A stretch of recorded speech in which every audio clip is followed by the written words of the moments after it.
Muy buenos días, qué gusto que nos acompañe en una nueva edición de República. Les saluda Carlos Monterrosa, es un agrado que esté conmigo por la mañana, martes 29 de enero del año 2019, cada vez más cerca de las elecciones presidenciales a celebrarse el próximo domingo 3 de febrero. Y nosotros en este programa, para generar opinión y análisis sobre estos temas, lo vamos a dedicar todo el programa para hacer un análisis de los planes de gobierno. ¿Son factibles las propuestas de gobierno? Las ideas que se han mencionado en campaña, los documentos que se han presentado tienen elementos para evaluarlos, hay puntos de factibilidad. Bueno, vamos a hablar algunos de estos temas vinculados a las plataformas, las propuestas o programas de gobierno, como le denominan las fórmulas a la presidencia. Y es un gusto para mí recibir a Héctor Dada Iresi, economista, exministro de Economía e investigador.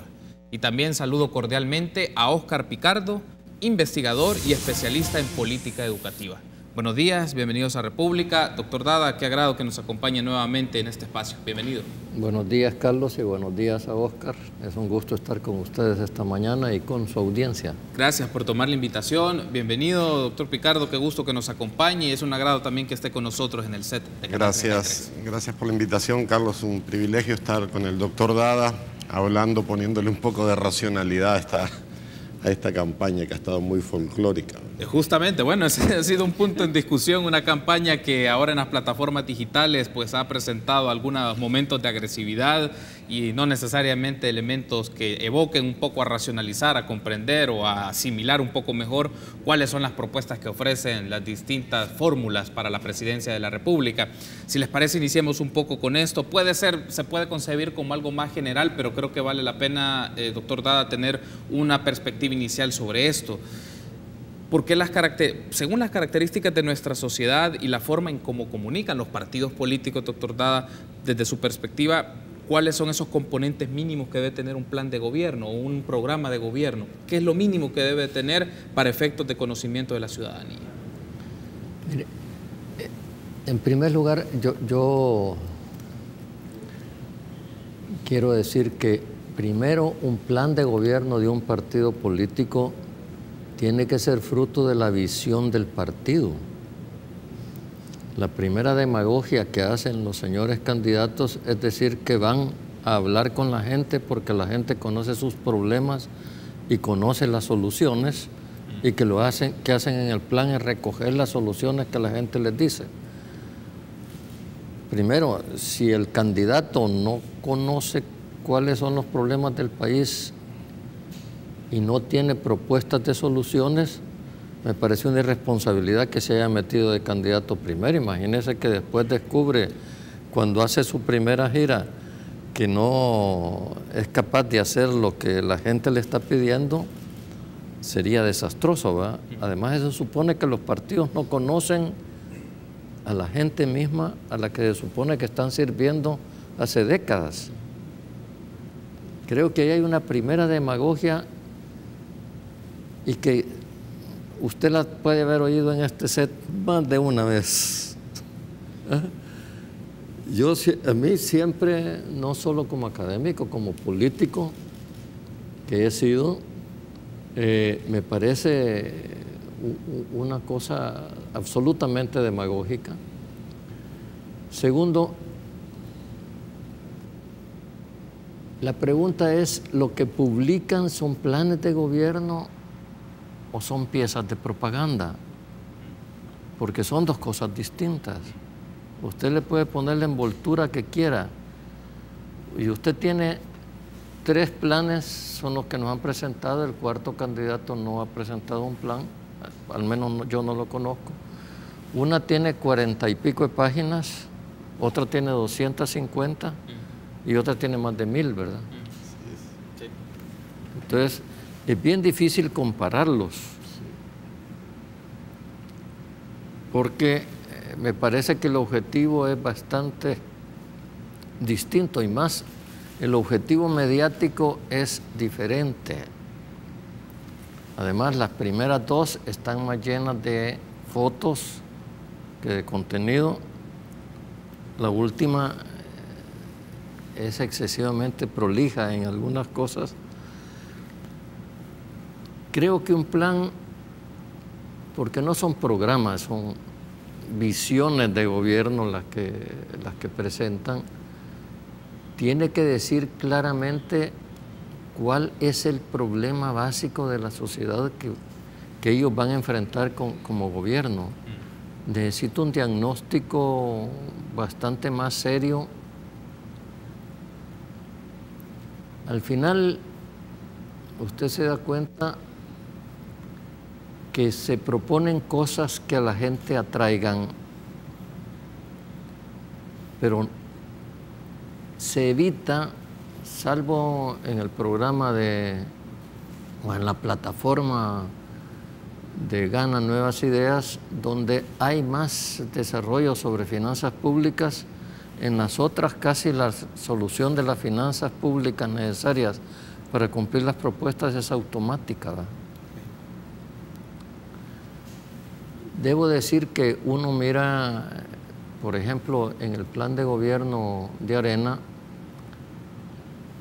esa visión casi mecánica de que basta generarle confianza a la empresa privada para que haya inversión. Y dicen una frase sin justificación que desde el punto de vista como economista a mí me parece sorprendente, que con solo eso pasamos de un crecimiento potencial de 2%, que es el que nos atribuyen los organismos internacionales, a un crecimiento potencial de 5%. A uno como economista le surge, y cuando un presidente de ANEP lo convirtieron en presidente de la República, ¿por qué no tuvieron confianza en su presidente de ANEP? Y se nos generó esa potencialidad. Si fuera tan fácil generar crecimiento, ¿por qué no hubo? Yo encuentro muchos vacíos.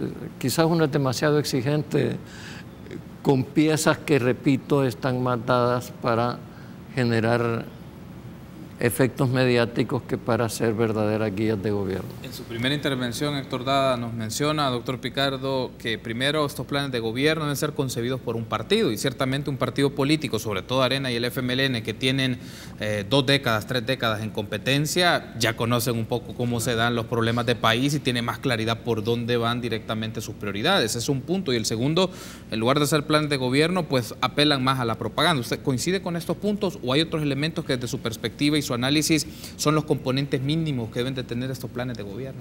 Totalmente. Yo creo que, como decía Ato Asbun, este país está sobrediagnosticado. Hay muchos estudios y efectivamente en los documentos yo me tomé la molestia de revisar toda la parte educativa de los 4 planes, hacer un esquema, digamos, sinóptico de qué presentan sintéticamente. Y ahí uno encuentra de todo, ¿verdad? Un plan debería ser una guía estratégica para arribar a los 5 años, cumplir algunas metas, trazar compromisos, pero con responsabilidad fiscal. Y uno lo que encuentra son ideas vagas, ideas que suenen bien, mediáticamente hablando. Por ejemplo, todos hablan de primera infancia porque es un tema de moda, ¿verdad?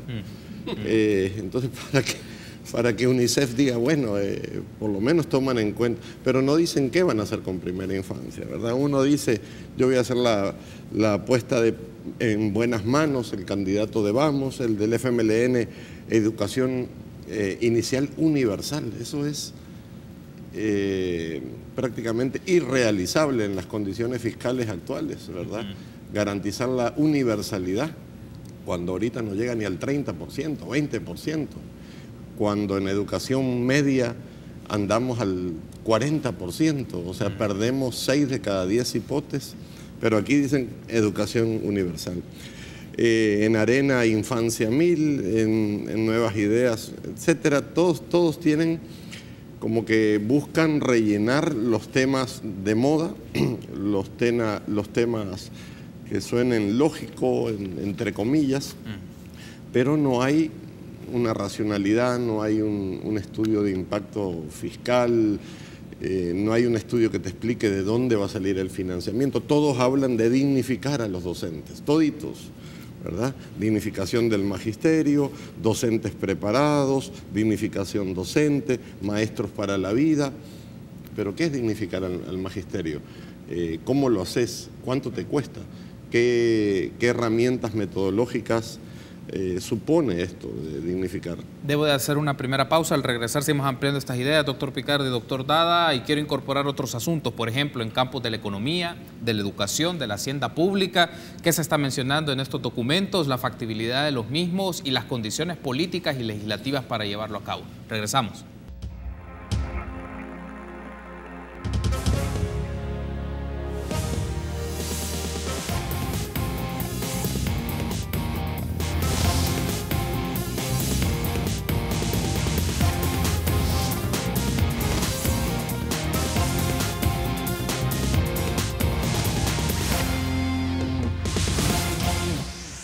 Seguimos realizando un análisis de los planes de gobierno junto a dos especialistas, uno de economía, el doctor Héctor Dadiresi, economista, exministro de Economía e investigador, y otro especialista en el campo educativo, el doctor Oscar Picardo, investigador y especialista en política educativa. Nos quedamos un poco pendientes con la idea que usted estaba desarrollando en el bloque anterior, doctor Picardo, y aparece este punto.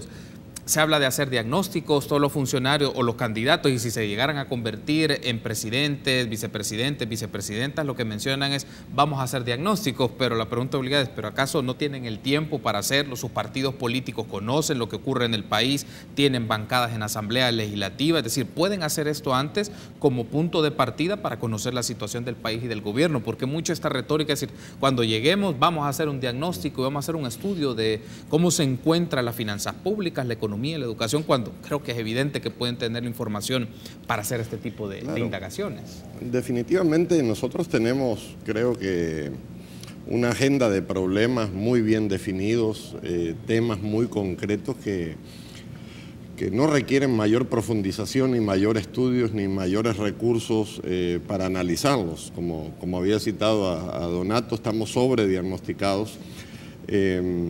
Y de hecho muchos de esos problemas ni siquiera se han tocado y profundizado en los planes de gobierno. Tenemos problemas graves en seguridad que todos los conocemos, el fenómeno de pandillas que ha sido un tema ausente en campaña porque al parecer toca la arista de los votos de los familiares de los pandilleros. Algunos dicen que hablamos de una cifra de 60.000 pandilleros por 5 personas, 300.000 votantes potenciales que si enviamos señales de una política enfocada a disminuir o atacar el tema de pandillas puede tener impacto. Y yo creo que en todos los rubros tenemos problemas concretos muy conocidos, en educación también. Entonces, al final estos planes de gobierno terminan siendo una especie de adorno, como un requisito que hay que llenar, con los temas que la gente quiere oír, más o menos.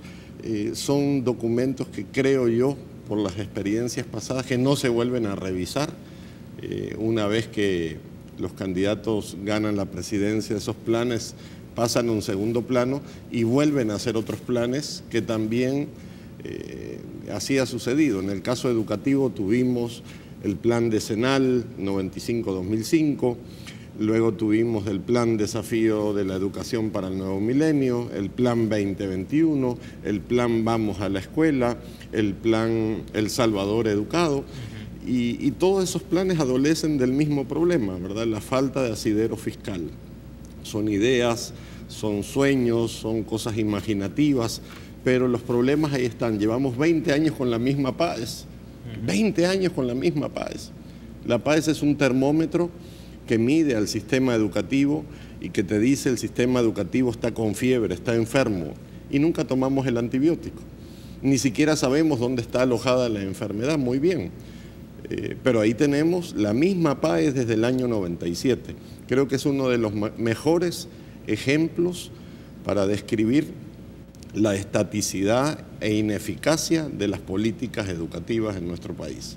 20 años con la misma PAES, 20 años con el mismo problema de matrícula en educación media, 20 años o 25 años con el mismo problema de matrícula en educación inicial y 20 o 25 años con los mismos problemas docentes. Y aquí tú en los planes ves la idea que se repitió en los planes del 2000, 2014, 2009, Sí. 99, y las cosas no cambian, ¿verdad? Y yo creo que conversábamos con el doctor Dada, o sea, esta campaña ha sido terrible, sucia, y no se abordan los temas de país. Uno de los aspectos que aparece acá y que en algunos segmentos o algunos entornos de carácter académico o especializados en entender un poco cómo operan los gobiernos y las acciones de los partidos en los gobiernos, doctor Dada, es sobre si estos planes de gobierno, estas propuestas en alguna medida deben ofrecer indicadores para su seguimiento y su evaluación, o estamos hablando de algo muy hipertécnico para un documento que tiene una finalidad en algunos casos propagandístico, político o llamar la atención, o deberían estas propuestas en el mínimo tener algún indicador para decir lo vamos a lograr en tanto tiempo, estas son las formas con las cuales lo vamos a medir, estas acciones esperamos lograr, ¿aplica para la realidad de este país? Por eso yo decía que es bastante difícil hacer un análisis similar de documentos que son tan distintos, ¿verdad? Tan distintos sobre todo en su extensión y en su concreción. Pero creo que los partidos deberían de tener idea de qué quieren hacer como partidos. Pero hoy, como tenemos la chifladura de que para ser buen presidente no hay que tener pasado político, ¿va? O sea, hay que tener un buen pasado político para ser buen presidente, ¿va? Y si no, las experiencias de los presidentes que exhibieron su calidad empresarial para ser presidente en América Latina son bastante folclóricas, ¿va? Martinelli en Panamá, por ejemplo, ¿verdad? A Macri, que se está yendo como en feria en Argentina. Tuvimos a Tony Saca aquí, que de la NEP pasa a la presidencia, ¿verdad? Impulsado por la empresa privada. Y así podíamos mencionar a bastantes más. Porque la administración pública es totalmente distinta de la administración privada. Por eso la sabiduría de los franceses genera dos escuelas, ¿verdad? Una escuela donde educan a los administradores públicos y otra escuela donde educan a los administradores privados. Uno maximiza ganancias, ¿verdad? El otro no, ¿verdad? Tiene que maximizar servicios. Son dos cosas totalmente diferentes. Desde ahí hay un problema de visión que me parece importante. Y reitero lo que dije antes, los partidos deben conocer de antemano cuál es su diagnóstico del país.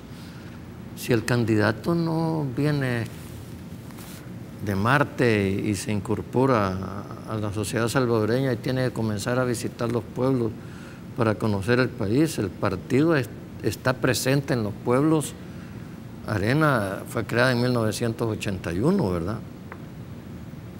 Y el Frente, si bien legalmente se vuelve partido después de los acuerdos de paz, estaban metidos con la gente décadas atrás, ¿verdad? Los partidos tienen que tener herencia intelectual también. Lo que quiero decir es que los planes reflejan las carencias de los partidos. En otros países hasta hay un gabinete en la sombra que llaman, ¿verdad?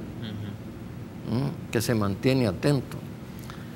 También a veces dicen, es que no podemos concretar, no me acuerdo quién decía en una radio, es que no podemos concretar mucho lo de finanzas públicas porque no tenemos idea concreta cómo están las finanzas públicas.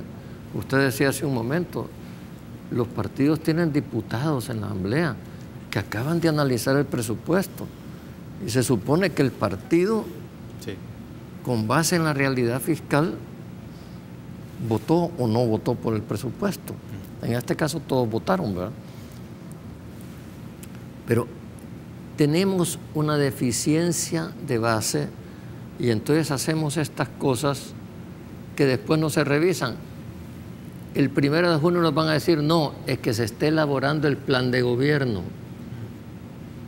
Es que aquel era el plan del partido, hoy viene el plan del gobierno. Y terminamos que al año y medio sale el plan de gobierno y que después también es un documento, ¿verdad? Y tenga otro ministro o otra persona que sí, no esté de acuerdo con lo que estaba ahí, ¿verdad? Debo de hacer una pausa, pero me gustaría que ya en los siguientes bloques voy a mencionarles algunas de las propuestas que aparecen en algunos de los documentos de las fórmulas a la presidencia y escucharles en el campo de la economía y en el campo de la educación cuál es la lectura que ustedes tienen sobre esto. ¿Esto es factible? ¿No lo es? Pues me gustaría que hagamos un contraste sobre ello. Volvemos en minutos.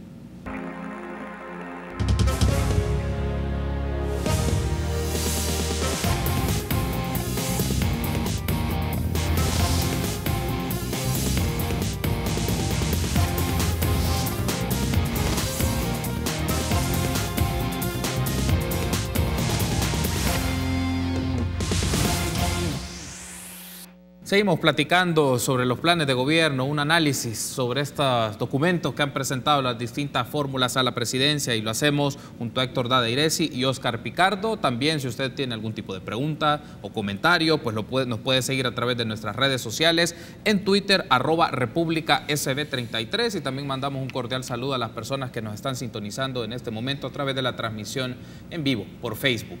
Ahora, un asunto, ya voy a plantear algunos de los elementos que aparecen en los documentos de planes de gobierno o denominados de esta forma en el caso del empleo. Pero antes, y para cerrar esta etapa introductoria, Oscar, sobre el análisis de estos planes de gobierno, aparece esta pregunta: ¿para qué público va dirigido un plan de gobierno? Se puede pensar el público que tiene una perspectiva que quiere leer, que quiere confrontar un poco, quiere saber de qué va y no se queda solamente con el meeting, con la propaganda en televisión, no se queda con las redes sociales ni con los spots. ¿Para qué público va esto? Es una buena pregunta, porque ¿quién lee estos documentos? Es decir, cuando uno examina demográficamente el escenario electoral, el promedio de escolaridad nacional, rural, urbano, estos documentos van un poco orientados, creo yo, a los generadores de opinión, a la academia, a un público muy reducido, que pueden hacer críticas que empiecen a rebotar en las redes sociales, en los periódicos, las críticas que se hicieron, que si plagió, que si no citó. Parecía un debate académico también un poco, ¿verdad? A ver si la cita, si utilizaba el sistema APA o el sistema Harvard o el latino en las citas o no, ¿verdad? Se volvió un poco ridículo. Entonces yo creo que va orientado hacia ahí, hacia esos generadores de opinión y amplificadores, porque en el área rural yo creo que ni los leen, ni la gente está más expuesta a la campaña tradicional, a la imagen, a los spots de radio, algo de televisión. Los planes son algo más técnicos y como decía el doctor Dada, hubo estilos muy distintos, ¿verdad? Uno, sobre todo en la perspectiva educativa, pues el caso de Nuevas Ideas, un documento más académico, que parece que lo hizo el señor Pedro Ticas, donde él, inclusive hay muchas citas de él. Los planes de Arena y del FMLN, digamos, un poco más comprimidos, pero con ideas más mediáticas y más como eslogans. Y el de Vamos, que sigue una lógica del sistema, ¿verdad?, por niveles educativos. Pero al final lo que uno encuentra son esas ideas que la gente, entre comillas, quiere escuchar. Idioma inglés, tecnología, dignificación docente, es como un chascarrillo, así como una rueda de caballito de temas, dejando por fuera los grandes temas del sistema educativo.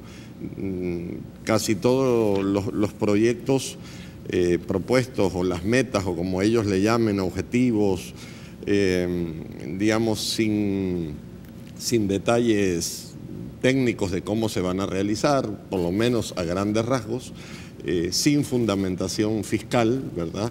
De tal forma que son documentos decorativos que van a estar ahí, que van a durar, en el caso del que gane, hasta el 1 de junio, y una vez, me imagino, asuma el ministro, va a descartar todo esto y va a hacer otro plan distinto que posiblemente tenga características similares, ¿verdad? Quiero incorporar ya algunos elementos que aparecen en estos documentos, por lo menos retomando algunos casos de Arena, Gana, FMLN y algún aspecto también de lo de Vamos. Y en el campo del empleo y de la economía, doctor Dada, por ejemplo, en materia de generación de empleo, la fórmula de la coalición ofrece en su documento, en su plan de gobierno, generar 300.000 empleos en 5 años, que se distribuyen en 8 áreas de actividades económicas. Ellos mencionan, yo voy a mencionar solo algunos, en el área de construcción e infraestructura, 65.000 empleos, agricultura, 50.000 empleos, innovación y tecnología, 50.000 empleos, industria, 65.000 empleos, y así sucesivamente en otras áreas de la actividad económica. La pregunta obligada ¿es esto factible? ¿Están hablando de generar dicha cantidad, 300.000 empleos, en 5 años en estos rubros de la actividad? ¿O es un tema que hay que valorar? En la práctica estos pueden crecer porque el área de la construcción tiene algún tipo de dinámica y es algo que puede caer por su propio peso, o en otras áreas no es factible, no es viable. Yo no conozco los documentos que puedan justificar esas cifras. Alguna vez oí... No, creo que el candidato de Arena decir que eso había sido elaborado en conversación con las empresas. No lo sé. Yo, como no tengo nada que ver con la campaña de ningún candidato, esas interioridades no las conozco. A mí me parece que hay algo que no explican, porque primero sacan la falta de creación de empleos con un dato que ni siquiera, como decimos los economistas, es un proxy, que es los afiliados al Seguro Social, ¿verdad? En un momento en que la economía real genera autoempleo a una velocidad impresionante, lo que llaman la uberización de la economía en este momento, ¿no? Entonces, no sé si ellos se refieren a empleos formales, en el sentido que ellos están dando, empleos con afiliación al Seguro Social, o sea, empleados de empresas formales, empleados asalariados. Y reitero, esta economía genera bastantes más ocupaciones rentables, porque aquí llaman informal a todo el que no está en el Seguro Social, y eso es falso. Los consultores son muy formales. La tiendona es informal. La tiendona es informal. ¿Cómo va a ser formal si tienen contrato con la alcaldía? Es absolutamente formal, ¿verdad? Entonces, si no partimos de una base real de los empleos, que desgraciadamente no tenemos una estadística creíble, porque seguimos usando las cifras del Seguro Social y las malas cifras que nos da la encuesta de hogares, y eso lo digo con propiedad, yo fui ministro de Economía, ¿va? Y la Digestic es una encuesta que hasta la clase media contestan algunos, ¿verdad? De ahí para arriba nadie contesta, entonces no sirve de mucho. Ahora, por eso le digo, no puedo decir, pero el FMLN da una cifra más grande, ¿va? Dice 380.000, sin especificar por... ¿Que es posible? Sí, es posible, ¿verdad? Si llegaran a crear 6% de crecimiento de la economía o 5%, como dice Arena, creo que sí es posible. El problema es cómo. Y el cómo no está dicho. Porque la explicación es, reitero, que van a generar confianza en la empresa privada, refiriéndonos a Arena, y con eso se desata la inversión. Problema que tenemos hace más de 20 años y desde 1996, ¿verdad? Y no logramos explicar. En el caso del Frente, tampoco explican eso, pero con su programa de los polos de desarrollo habla de generar economía local, y eso implica dinamizar el autoempleo. Y más se coloca en una continuidad de algunas cosas que se están haciendo desde el gobierno de Mauricio Funes, que son muy exitosas, a pesar de que nunca hablan, ¿verdad? Por ejemplo, el trabajo de CONAMIPE los CDMIPES, que creo que la Francisco Gavidia participa muy activamente, que lamentablemente no hay recursos, pero que han sido un proceso de dinamización. Pero es un problema muy complejo, Carlos, que no le puedo contestar. Hay un asunto, antes de irme, tengo que hacer una pausa, pero al regresar, doctor Picardo, para tener un análisis sobre este tema de empleo, y quiero retomar una de las propuestas que aparece en el documento del plan de gobierno de Ghana, porque articula el tema de empleo con el tema de carreras técnicas. Entonces, un poco la lectura que usted tiene sobre esto y otros aspectos que tienen que ver con la generación de empleo en el programa del FMLN y temas educativos y de seguridad pública. Regresamos.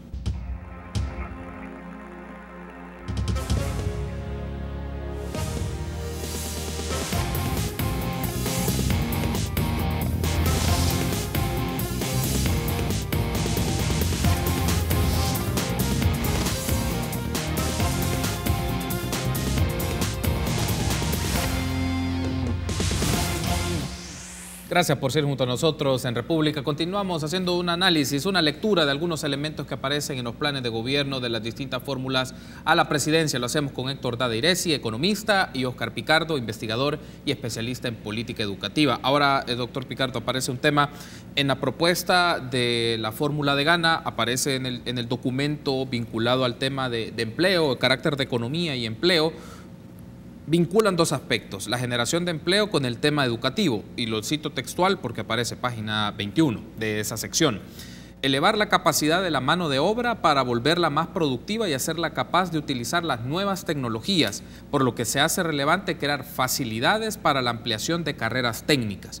Luego menciona, los proyectos de infraestructura van a ser utilizados para generar empleo, por eso habrá un pliego de proyectos en construir hospitales, escuelas, ampliación de carreteras, arterias de la ciudad y otros proyectos. El punto aquí es, ¿cómo se puede analizar una propuesta en la cual menciona que se necesitan fortalecer o ampliar carreras técnicas, porque eso va a generar capacidades en la mano de obra, así dice en el documento, la mano de obra para hacerla productiva y capaz de utilizar esas nuevas tecnologías? Claro, eso es una de las deudas, ¿verdad? La relación estadística que hay, por ejemplo, en nuestro caso, tendríamos más o menos en el sistema educativo no menos de 9 o 10 licenciados por un técnico. Países como Alemania, por ejemplo, la relación es inversa, tienen 9 o 10 técnicos por un licenciado. En nuestro caso, ya lo decía hace años Martín Baró, se ha visto la universidad como un ascensor social, ¿verdad? La gente lo que quiere es un título, a veces no aprender.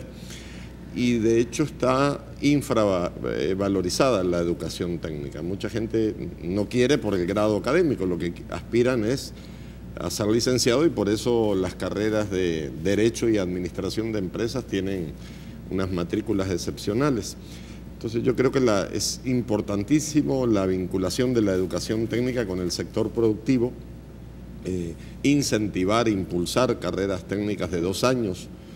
Por ejemplo, en Estados Unidos, uno de los modelos que más funciona como ascensor social, como decía Martín Baró, son los community college de 2 años. La gente empieza a estudiar carreras técnicas, se emplea y después puede terminar estudios universitarios y se le convalida la carrera técnica.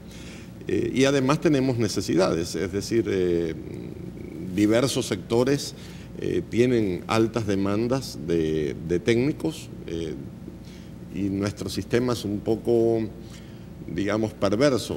Si tú te vas, por ejemplo, al puerto de la Unión o al puerto de la Libertad, vas a encontrar la mayoría de bachilleratos en secretariado comercial, cuando ahí lo que necesitas son técnicos para resolver problemas de motores de fuera de borda, de pesca, de navegación, de refrigeración, todos los productos del mar, y no hay carreras técnicas. De hecho, a pesar de que tenemos 340 kilómetros de costa en El Salvador y 41 universidades, no tenemos ni una carrera de ciencias del mar, oceanografía, ciencias de la costa, cuando mucha gente vive o del turismo, de la pesca o de otros servicios asociados al mar. Entonces yo creo que en ese aspecto es uno de los factores importantes de vincular la educación técnica con los sectores productivos. Bueno, hay un aspecto que ha mencionado, Oscar, y desde el momento que usted lo decía, me surgía este interrogante. ¿Qué pasó con estos institutos técnicos que entiendo que los administra, o por lo menos están los Megatec, que están justamente bajo la coordinación del Ministerio de Educación? Entiendo que en Chalate tenían uno y tenían en otras zonas. La pregunta es, ¿qué pasó con estos, con este tipo de proyectos justamente para esta correspondencia de formación técnica y que se muestre en recursos humanos, en personas que tengan esas habilidades para esos sectores? Claro, Megatec es un modelo creado en la administración de la ministra Darlene Mesa. Se crearon 4, eran 5 proyectados, hay uno en La Unión, otro en Cabañas, otro en Zacatecoluca. Es un buen modelo que articula educación tercer ciclo, media técnica y técnico universitario. El problema es la vinculación con el sector productivo. Te pongo el caso de La Unión. El Megatec de La Unión se pensó muy bien para el puerto. El problema es que el puerto nunca operó. Entonces, ¿qué pasa con los graduados que estaban estudiando administración portuaria, todas las ciencias vinculadas o las técnicas vinculadas al puerto? La gente se frustró. Dicen que muchos se fueron a Guatemala a trabajar. O sea que invertimos para formarle el recurso humano a Guatemala, para que se fueran para los puertos guatemaltecos, porque no hubo el despegue del puerto. Entonces yo creo que es importante siempre articular muy bien la formación técnica con el desarrollo productivo. Si no, corres el riesgo de generar frustración. Si tú pones un técnico, qué sé yo, en aeromantenimiento en Morazán, donde no hay aeropuertos ni aviones, o sea que no tiene sentido. ¿Dónde necesitamos un técnico en aeromantenimiento? En Zacatecoluca, cerca del aeropuerto. Ahí está Aeroman, ahí está el aeropuerto, etc. Yo creo que esa articulación entre sector y educación técnica es crucial para el país. Ahora, otro asunto, doctor Dada, que esto aparece en el plan de gobierno del FMLN, siempre en el tema de generación de empleos. Ellos ponen una meta: 40% de las compras del gobierno serán destinados a micro, pequeñas y medianas empresas para crear nuevos trabajos. El tema es la factibilidad de este tipo de propuestas. Se puede lograr, uno, de la generación de los empleos, pero otra parte es la responsabilidad del gobierno de pagarles a tiempo por el tema de proveedores en algunos casos, o en el tema de los uniformes. Me refiero a estos ejemplos y sobre esta meta que se propone. El caso de los uniformes y los paquetes escolares ha mostrado que se puede producir ocupación, sobre todo autoempleo, pequeños talleres que le sirven al Estado, pero llegar a 40% me parece que requiere un análisis bastante más acabado de el tipo de compras que tiene el Estado. No sé en base a qué llegan al 40%. Ahí uno se queda, ¿de dónde sale esta cifra, verdad? Creo que es importante darse cuenta que ese es una visión de ir más allá de lo que ya se ha hecho con decisiones que ya tomaron gobiernos del FMLN, que también se hizo, por ejemplo, en la semilla mejorada. Hay cooperativas que producen semilla mejorada de acuerdo a las técnicas del CENTA y son los proveedores del Estado. En todos los casos hay problema con la oportunidad del pago. Y usted ha planteado un tema fundamental, y eso tiene que ver no solo con las finanzas públicas, sino con el trámite de los pagos.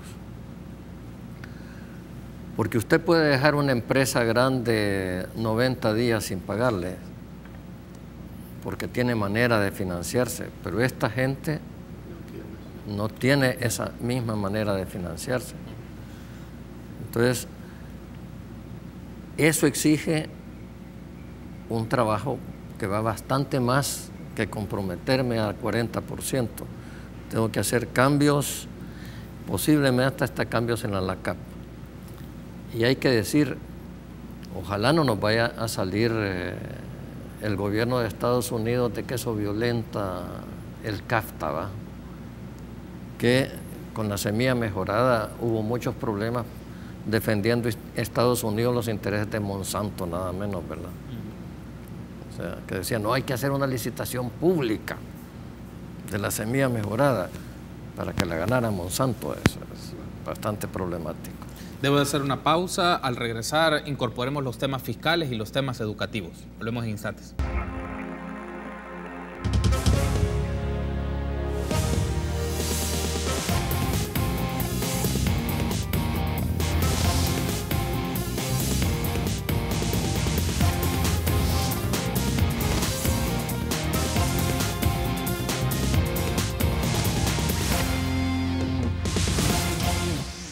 Hablemos un poco de las propuestas en materia educativa que aparecen en diversos planes de gobierno. Lo estamos haciendo en el transcurso de este programa. Hemos hablado un poco de economía, hemos hablado un poco de empleo, ya vamos a hablar de educación y de los temas fiscales y también de escuchar de nuestros invitados qué falta, qué nos está discutiendo en el discurso de los candidatos, en los planes de gobierno, y son problemas importantes de la realidad de nuestro país. Doctor Picardo, entonces, en el tema de educación, usted, como nos mencionaba al inicio del programa, ha hecho un ejercicio para comparar y contrastar un poco lo que mencionan en los documentos. Yo menciono, por ejemplo, algún aspecto.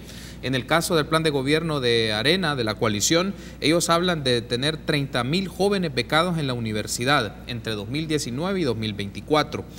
También hablan de crear una herramienta ABC de refuerzo académico, es decir, una plataforma en donde los jóvenes puedan tener acceso para material o contenido didáctico, y eso lo van a trabajar vía socio público-privado con empresas telefónicas. El FMLN habla, por ejemplo, de medio pasaje de bus para los estudiantes y hacer un programa de todos y todas en la escuela para eliminar la deserción escolar. Y por último, gana, entre las propuestas que formulan, hablan de un programa Nacer Crecer de niños de 0 a 6 años, con énfasis en hijos de vendedores y trabajadores no matriculados en centros privados. O sea, digamos, con esos tres elementos, por lo menos de estas propuestas, la factibilidad o no, digamos, la viabilidad financiera o no, o es algo que no se puede hacer en 5 años, sino que requiere mucho más tiempo. Bueno, es un tema complejo desde el punto de vista del sistema educativo. Siempre he dicho que todas las decisiones del sistema educativo, matemáticamente hay que pensarlas, digamos, cuando son escuelas multiplicar por 6.000, cuando son maestros multiplicar por 45.000, cuando son secciones educativas, es decir, hay una métrica bastante definida. Una medida de $1 para todos los actores del sistema puede terminar costando 80 millones de dólares en un quinquenio, ¿verdad? Que yo quiera tomar. Muchas de estas ideas provienen de las corrientes y modas que van surgiendo. Ahorita, como decía al principio, uno de los temas de moda por el desarrollo científico pedagógico y la neurología es la importancia de primera infancia, ¿verdad? Entonces, en todos los planes vamos a ver temas de primera infancia y de hecho es un tema vital. Lo que le sucede a un niño de los 0 a 3 años configura muchísimo su desarrollo, su personalidad, etcétera. Pero más allá de las modas y de lo que plantean, digamos, los partidos, yo lo que creo que le falta a estos 4 planes es realismo. Es decir, ¿qué podés hacer tú en 5 años, más allá de la operación tradicional de tu presupuesto y de las condiciones del sistema educativo actual? ¿Qué podés hacer tú en 5 años? Y realmente de todo lo que proponen, yo creo que si llegas al 5% es mucho, ¿verdad? De todas las ideas. O dignificás el magisterio, o le apostás a las tecnologías, o le apostás a la primera infancia. Tenés que tomar una decisión, cuál es tu apuesta estratégica. Y creo yo que hay que desarrollar un núcleo de trabajo para lograr eso.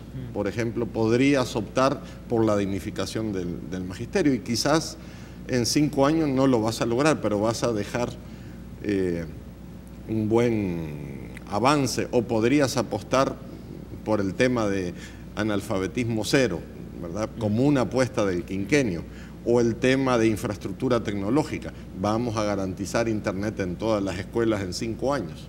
Esa podría ser la apuesta del quinquenio. Pero cuando tú medís todo lo que proponen, ya sabes que esto es irrealizable. fiscalmente imposible, y las capacidades humanas que necesitas para cualquiera de las propuestas están sobregiradas, no es viable. Yo creo que al final los 4 planes tienen estilos muy diferentes. El de Nuevas Ideas es un trabajo más académico, el de Arena y FMLN son apuestas más programáticas, y el de Vamos sigue una lógica del sistema. De hecho, que fue el que más me gustó en el sentido práctico, pues, de cómo está desarrollado, aunque tiene muchos vacíos.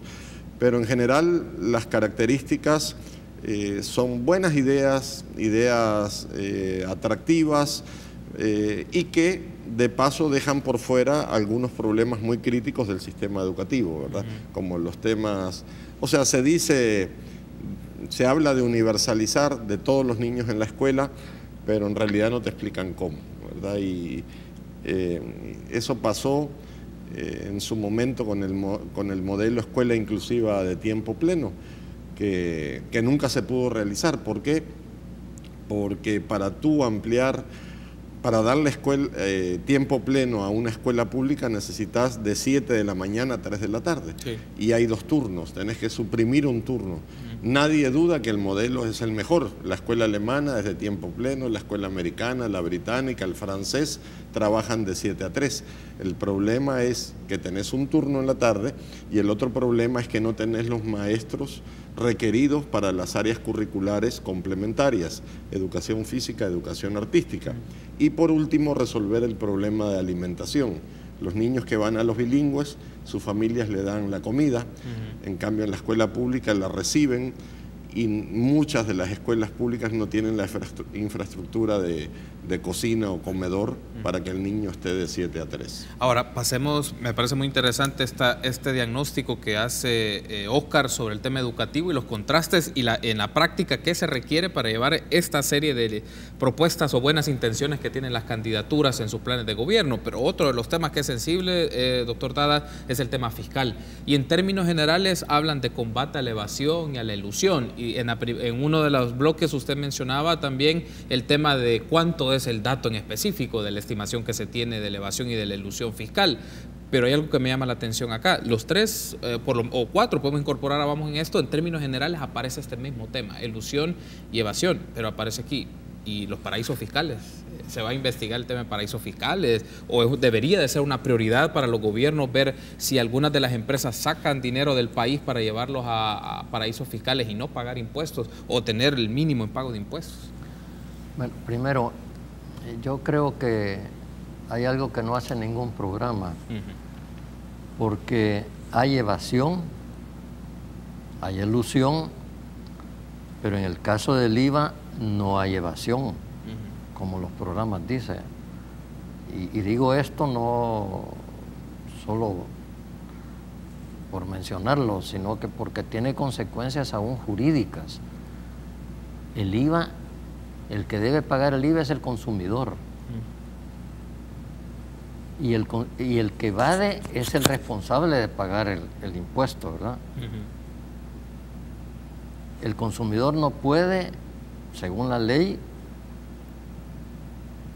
evadir el IVA porque está incluido en el precio.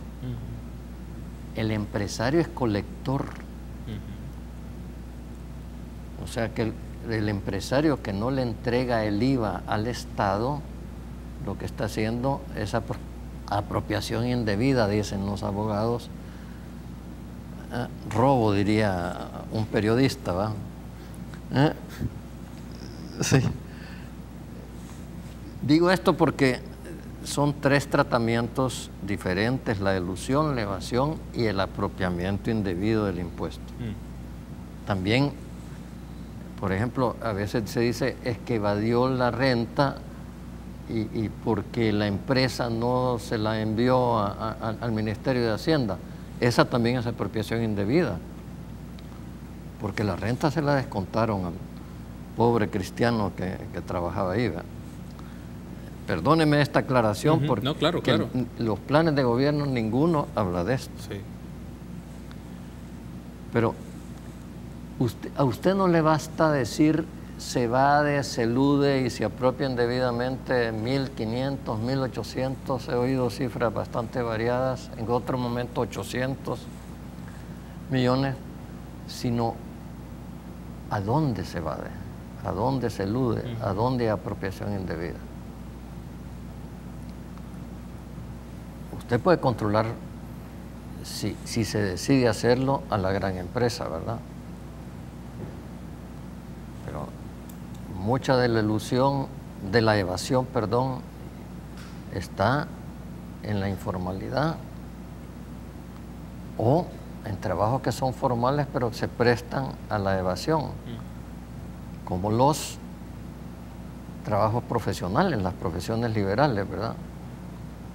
Yo recuerdo que una vez, hace como 15 años, me topé con un médico de los más prestigiosos del país en esa época, que pagaba menos impuestos que yo, que era profesor de la UCA, ¿va? Ahí hay una evasión impresionante, ¿verdad? Entonces, perdón, era de la Flaxo, era en ese momento. Creo que se están haciendo cuentas alegres, pero hay otra cosa, que nadie considera que este país tiene situaciones de emergencia que no pueden ser financiadas con un presupuesto ordinario. La seguridad es una situación de emergencia. Okay. Pero además dicen que van a cumplir con todas las normas de la ley de veteranos de guerra, que es otra situación de emergencia, ¿verdad?, que hay que resolver, que no se puede resolver con el presupuesto ordinario, y sin embargo ninguno va a poner impuestos nuevos salvo gana. Debo de hacer una pausa y en el último bloque me gustaría hacer una valoración general de lo que hemos estado discutiendo, incorporar esta pregunta: ¿por qué el tema de la desigualdad es importante y debe ser parte de las propuestas de gobierno? ¿Debe ser una postura de las fórmulas de gobierno? Regresamos.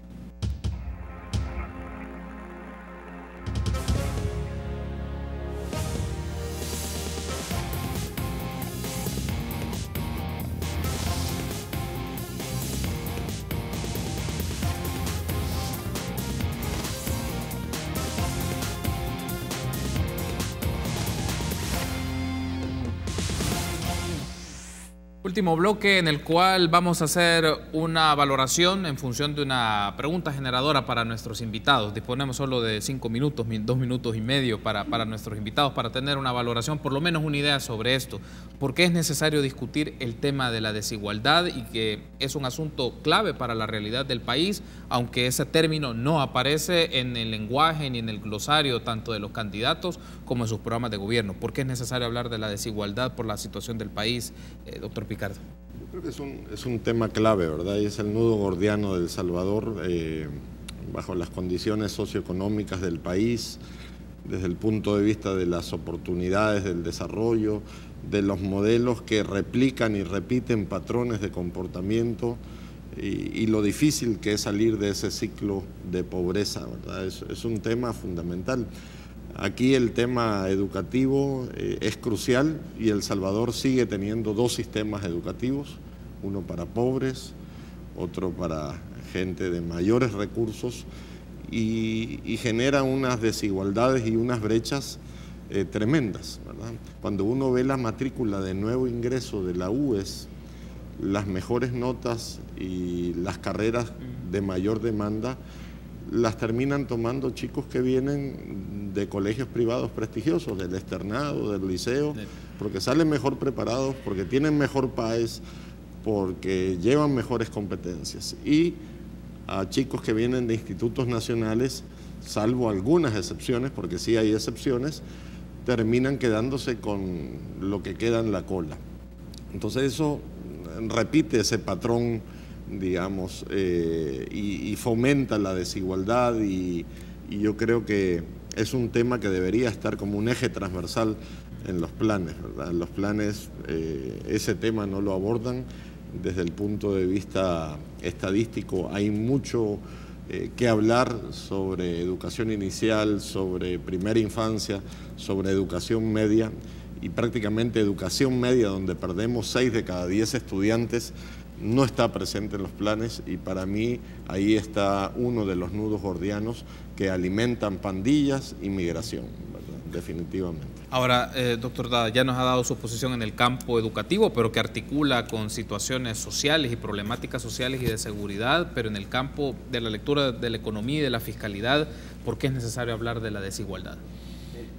En el mundo entero quedan muy pocas personas que sigan creyendo que el mercado va a disminuir la desigualdad, como los neoliberales creían y que era lo que sostenía Arena a partir del gobierno de Cristiani, y que en cierta manera en algunas frases del programa de Arena actual se puede colegir que hay la presencia de esa visión de que el mercado, por el rebalse, como decimos los economistas, resuelve el problema de la desigualdad.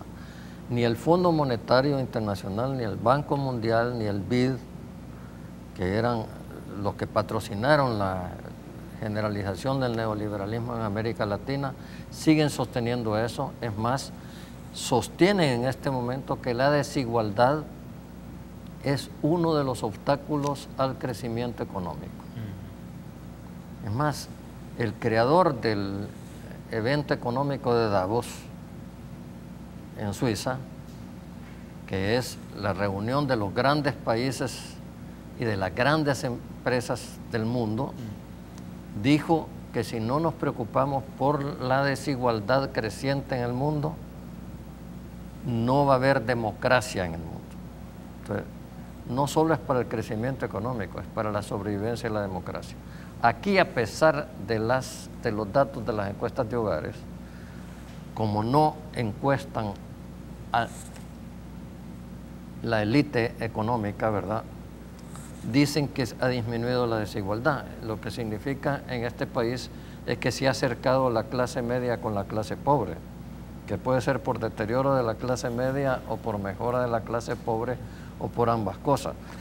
Pero nuestra élite económica, o élite económica como se quiera decir, está en este momento mucho más separada del resto, lo que genera condiciones que hacen difícil la vida social en el país.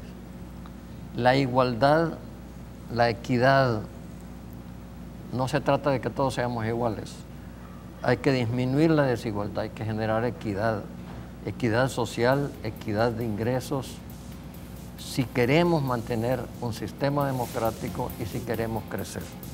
Quiero darle las gracias por haberme acompañado en este programa. Muy interesante los análisis que nos han ofrecido en el campo de la economía, de la fiscalidad, de la educación. Gracias, doctor Dada, por haber estado con nosotros esta mañana. Gracias a usted, Carlos, y es un gusto estar con usted y con Oscar. Muy amable. Gracias, doctor Picardo. Ha sido un gusto y espero que nos volvamos a encontrar para hacer estos análisis. Claro que sí. Gracias, Carlos. Es un placer estar contigo en tu programa y sobre todo con el doctor Dada. Muy amable. Gracias a ustedes y también a ustedes, amigos, por habernos acompañado. Será hasta mañana, 6:30 en República. Buen día.